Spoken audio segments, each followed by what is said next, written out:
Are you ready to declare a ceasefire o hindi? I will, alas 5 ng hapon, I will wait for that declaration alas 5 rin bukas ng hapon. That's a good 24 hours. If I don't get the word from you, then I will lift the order of ceasefire. Opo. Sir, yes. Good evening po dyan. Yes, good evening, good afternoon to you at the Netherlands. Now, sir, with President Duterte's lifting of the ceasefire, what do you think we can expect in the coming days?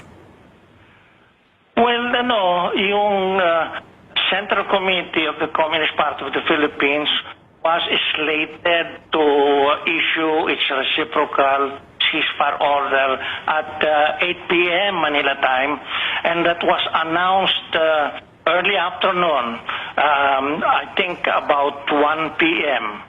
And I've been wondering why the Duterte government did not take notice of this notice, which was publicly made, via the internet. So, there is some kind of a confusion, but of course there has also been a predetermination of President Duterte to withdraw or suspend his ceasefire order by 5 p.m. of Saturday.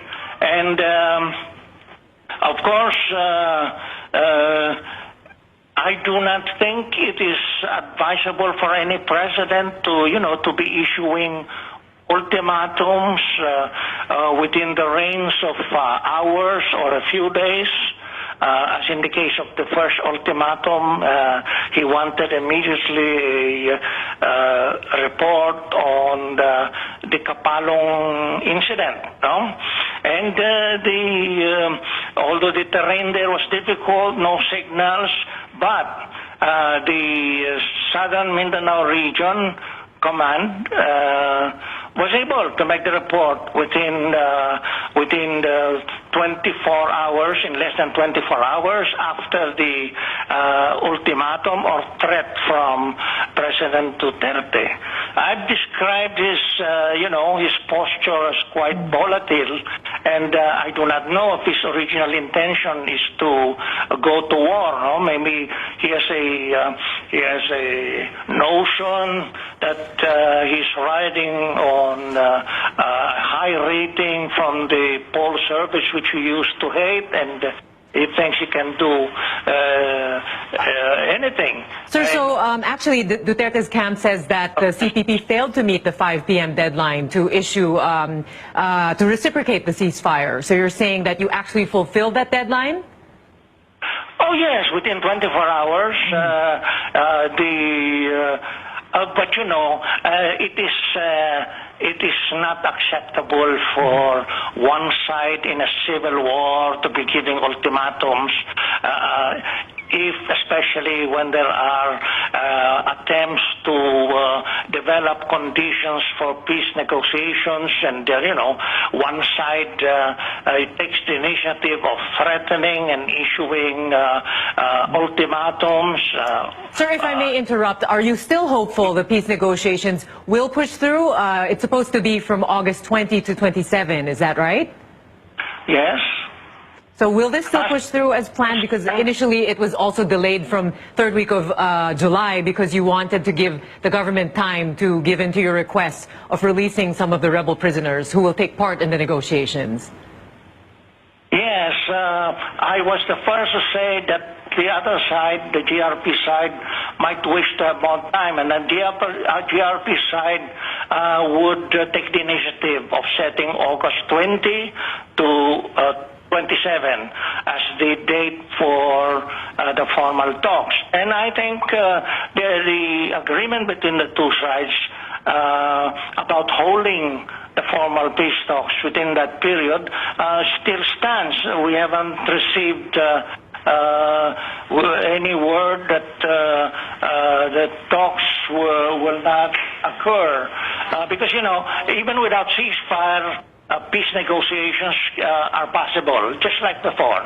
And, the talks could try to establish the basis for unilateral ceasefires or for a mutual ceasefire agreement in a single document. Well, there are important items in the agenda which can be discussed, and I think those justify adequately the need to meet in Oslo. Yes, a very complex issue that needs a lot of time. Thank you very much for your time and for joining us, CPP Founding Chairman Jose Maria Sison. We bring you back Communications Secretary Martin Andanar. Sir, yes. Good evening po dyan. Yes, good evening, good afternoon to you at the Netherlands. Now, sir, with President Duterte's lifting of the ceasefire, what do you think we can expect in the coming days? Well, yung Central Committee of the Communist Party of the Philippines was slated to issue its reciprocal ceasefire order at 8 p.m. Manila time, and that was announced early afternoon, I think about 1 p.m. And I've been wondering why the Duterte government did not take notice of this notice, which was publicly made, via the internet. So, there is some kind of a confusion, but of course there has also been a predetermination of President Duterte to withdraw or suspend his ceasefire order by 5 p.m. of Saturday. And of course, I do not think it is advisable for any president to be issuing ultimatums within the range of hours or a few days. As in the case of the first ultimatum, he wanted immediately a report on the Kapalong incident. And although the terrain there was difficult, no signals, but the Southern Mindanao Region Command was able to make the report within 24 hours, in less than 24 hours after the ultimatum or threat from President Duterte. I've described his posture as quite volatile, and I do not know if his original intention is to go to war. No? Maybe he has a notion that he's riding on a high rating from the poll service, which he used to hate, and he thinks he can do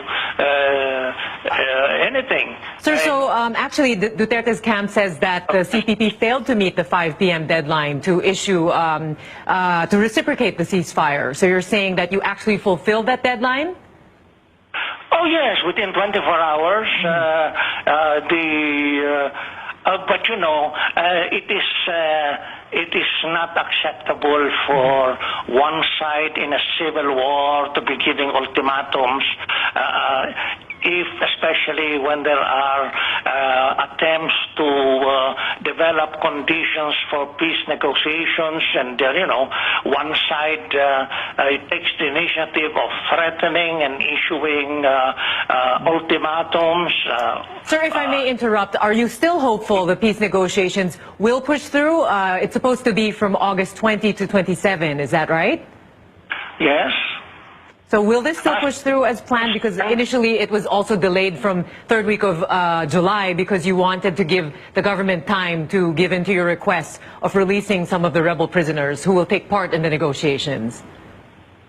Yes, I was the first to say that the other side, the GRP side, might wish to have more time, and the GRP side would take the initiative of setting August 20 to 27 as the date for the formal talks. And I think the agreement between the two sides about holding the formal peace talks within that period still stands.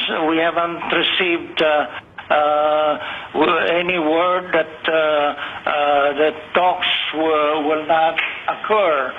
Because, you know, even without ceasefire, peace negotiations are possible, just like before.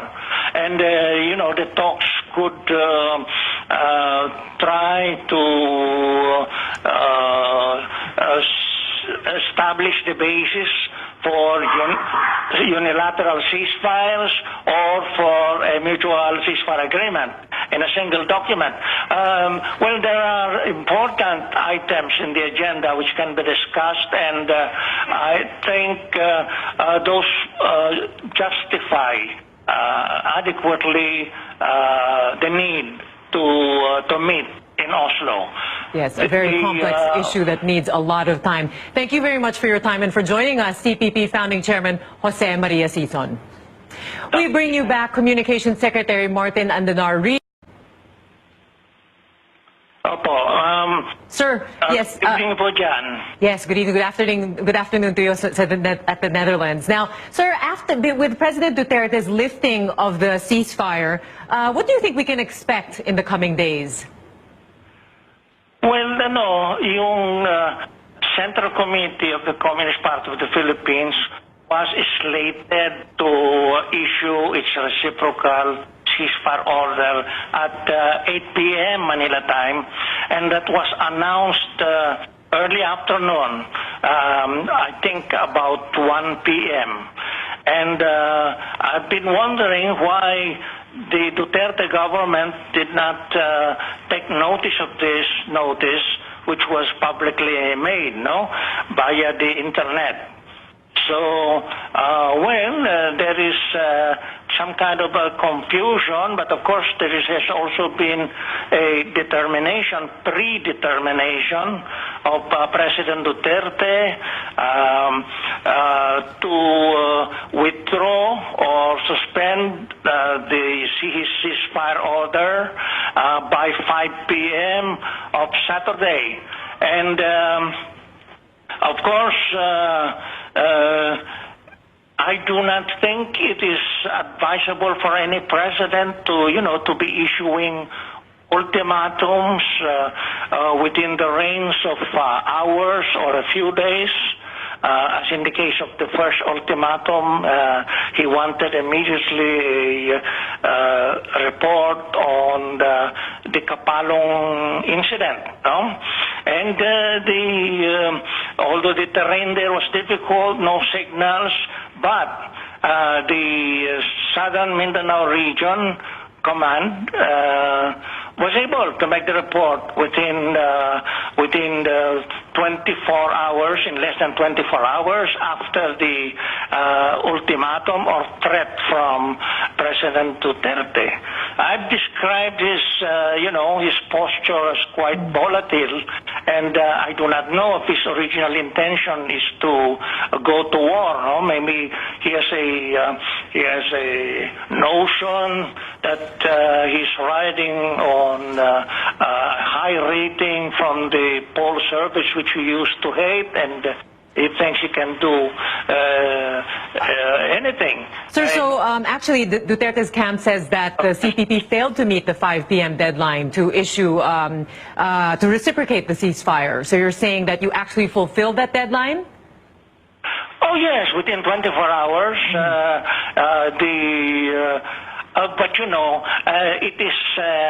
it is not acceptable for one side in a civil war to be giving ultimatums, especially when there are attempts to develop conditions for peace negotiations, and one side takes the initiative of threatening and issuing ultimatums.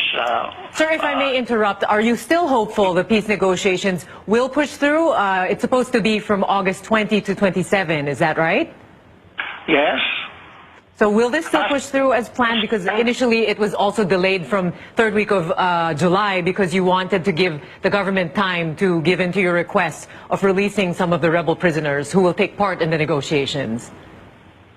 Yes, I was the first to say that the other side, the GRP side, might wish to have more time, and the GRP side would take the initiative of setting August 20 to 27 as the date for the formal talks. And I think the agreement between the two sides about holding the formal peace talks within that period still stands. We haven't received any word that the talks will not occur. Because, even without ceasefire, peace negotiations are possible, just like before. And, the talks could try to establish the basis for unilateral ceasefires or for a mutual ceasefire agreement in a single document. Well, there are important items in the agenda which can be discussed, and I think those justify adequately the need to meet in Oslo. Yes, a very complex issue that needs a lot of time. Thank you very much for your time and for joining us, CPP Founding Chairman Jose Maria Sison. We bring you back Communications Secretary Martin Andanar.